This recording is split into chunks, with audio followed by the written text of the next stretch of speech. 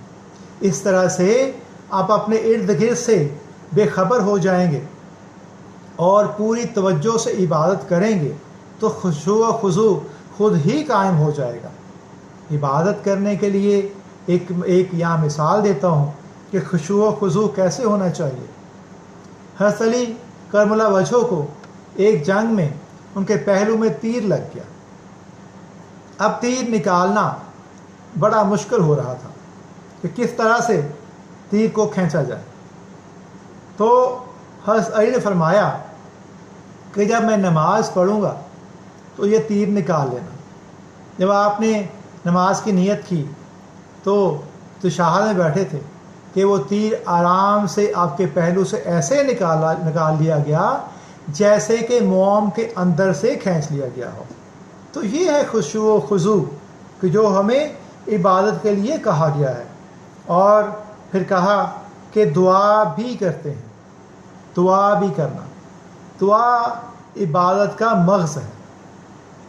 اللہ تعالیٰ کو ہماری نمازوں کی ضرورت نہیں ہے، ہمارا ہر عمل ہمارے اپنے فائدے کے لیے ہے۔ نماز اس لیے ہم پہ فرض کی گئی ہے کہ اس کے بعد جو ہم دعا کرتے ہیں اللہ کو دعا بہت پسند ہے۔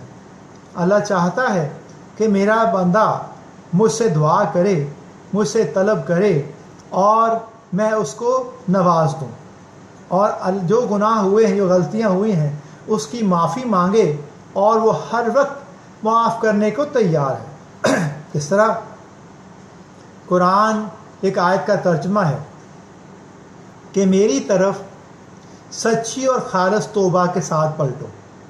اللہ تعالیٰ نے فرمایا قرآن میں کہ میری طرف سچی اور خالص توبہ کے ساتھ پلٹو، اور اللہ معاف کرنے والا ہے۔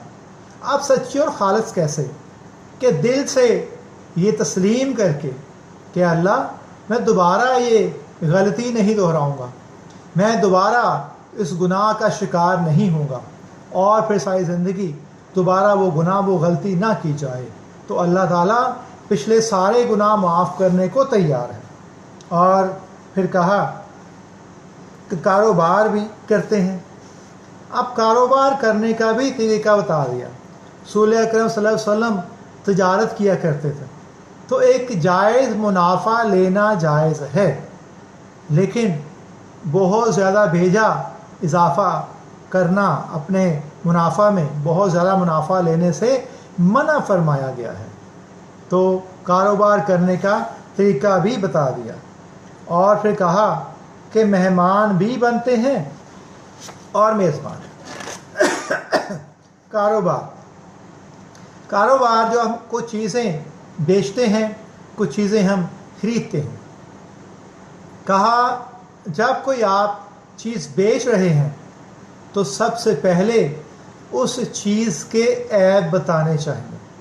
لینے والے کو، خریدار کو اس چیز کے نقائص کے بارے میں بتایا جائے، پھر اس کی مرضی ہے کہ وہ اس کو لے یا نہ لے۔ یہ جائز طریقہ ہے۔ لیکن آج کل کیا ہو رہا ہے کہ کسی بھی چیز کو بیچنے والا سب سے پہلے اس کے نقائص کو چھپاتا ہے، اس پہ پردہ ڈالتا ہے تاکہ خریدار کو نقائص کا پتہ نہ چل جائے۔ اس طرح سے وہ دھوکہ دے کر اپنی چیز بیچتا ہے، اور دھوکہ دہی گناہ ہے۔ اس طرح سے کاروبار کی جو حلال آپ کی کمائی ہے وہ حرام میں بدل جاتی ہے۔ تو کوئی انسان یہ نہیں چاہے گا کہ وہ حلال کی بجائے حرام کھائے۔ اور پھر سید سلمان ندوی لکھتے ہیں کہ مہمان بھی بنتے ہیں اور میزبان بھی۔ مہمان بننے کے لیے کیا ہمیں طریقہ بتایا، اور میزبان بننے کے لیے پرانے زمانوں میں ہم نے دیکھا کہ لوگوں میں خلوص تھا، رشتوں میں خلوص تھا۔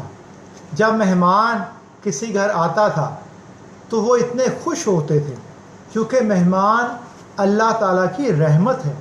جب آپ ذہن میں یہ رکھتے ہیں کہ مہمان اللہ تعالیٰ کی رحمت ہے، زحمت نہیں سمجھتے، تو پھر آپ کا دل خوش ہو جاتا ہے اور آپ کے رزق میں برکت ہی برکت ہے۔ لیکن آج کل کے دور میں مہمان ابھی آتا ہے تو میزبان کو فوری فکر پڑ جاتی ہے کہ اس کا بیگ بہت بڑا ہے، یہ کتنے دن کے لیے آیا ہے، یہ ہمارے روٹین جو ہے ہماری اس کو وہ ڈسٹرب ہو جائے گی، ہم کیا کریں گے۔ جبکہ میں نے دیکھا پرانے وقتوں میں، آج سے زیادہ نہیں 30-40 سال پہلے، پوری فیملی کسی کے مہمان بنتی، مہینہ 2 مہینے 3 مہینے رہتے اور میزبان کے ماتھے پہ کبھی بل نہیں آتا تھا۔ جاتے ہوئے بھی میزبان کو تو اداس ہوتا تھا اور اسے یہ کہتا تھا کہ کچھ دن اور رک جائیں، دل لگا ہوا ہے، بہت مزہ آ رہا ہے۔ لیکن یہ خلوص اٹھ چکا ہے۔ تو نبی کا آپ صلی اللہ علیہ وسلم نے ہمیں بتایا کہ مہمان کیسے بننا ہے۔ مہمان ایسے بنے کہ میزبان پہ بوجھ نہ ہو، آپ بوجھ نہ بن جائیں۔ اور پھر میزبان کیسے بننا ہے کہ مہمان کو اللہ کی رحمت سمجھیں، وہ اپنا رزق لے کر آتا ہے، اس کے لیے بہترین اہتمام کیا جائے، اس کے کھانے کے لیے، اس کے پینے کے لیے، اس کے سونے کے لیے بہترین اہتمام کیا جائے تو اللہ خوش ہوتا ہے۔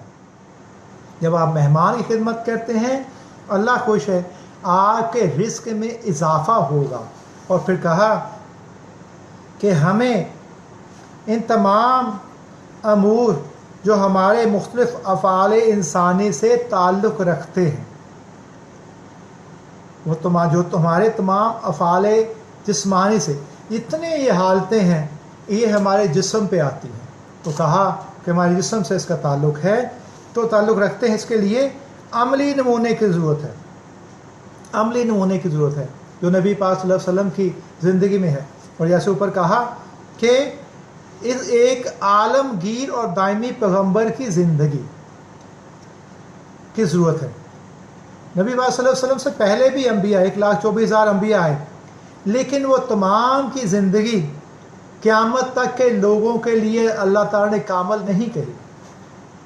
وہ جو قرآنی صحیفے پہلے آئے، جو الہامی کتابیں نازل ہوئیں، وہ کتابیں ایک دور کے لیے تھیں، اس دور کے لیے تھی۔ جب نیا صحیفہ آتا، قرآن صحیفہ نازل ہوتا، تو پرانی الہامی کتاب یا صحیفہ منسوخ ہو جاتا۔ تو جب قرآن پاک نازل کیا نبی پاک صلی اللہ علیہ وسلم پر، اور پھر کہا کہ میں نے اپنا دین مکمل کر دیا، نبی پاک صلی اللہ علیہ وسلم پر دین کو مکمل کیا گیا جو قیامت تک کے لوگوں کے لیے ہے، اور ان کے لوگوں کے لیے رہنمائی کا چشمہ ہے۔ اور کہا دائمی پیغمبر، دائمی اس لیے کہا گیا، عالمگیر کہ پوری دنیا، کسی ایک خطہ نہیں، کسی ایک قوم نہیں، پوری دنیا کے لیے ہو اور دائمی ہو، قیامت تک کے لوگوں کے لیے ایسے ہی ہو جیسے کہ وہ آج ہے یا یہ اس وقت تھا۔ اور پھر کہا کہ تمام امور جو ہمارے مختلف افعال جسمانی سے تعلق رکھتے ہیں کے لیے عملی نمونے کی ضرورت ہے۔ ہماری ہر حالت میں سے ہم گزرتے ہیں، ہمیں ایک عملی نمونہ چاہیے، ماڈل چاہیے، جس کو دیکھ کر ہم رہنمائی حاصل کر سکیں، جو ہر نئی حالت کے پیش آنے میں ایک نئی ہدایت کا سبق اور نئی رہنمائی کا درس دے۔ ایک ایسی شخصیت جس سے ہمیں ہر لمحہ، ہر پہلو اور ہر حالت میں رہنمائی اور گائیڈنس ملے، ایک ایسی مکمل اور کامل شخصیت چاہیے۔ تو سید سلمان رضوی لکھتے ہیں کہ حضرت محمد صلی اللہ علیہ وسلم کی زندگی سے بڑھ کر اور کوئی نہیں۔ قرآن نے بھی یہ فرما دیا کہ اور تمہارے لیے پاک پیغمبر کی زندگی ایک بہترین نمونہ ہے۔ تو آج کا لیکچر ہم یہیں ختم کرتے ہیں۔ کل سے اس سے نیکسٹ تیسرا پیراگراف آج ہم کر چکے ہیں، اور چوتھے پیراگراف سے پھر نیکسٹ لیکچر میں ہم شامل کریں گے۔ اب تک کے لیے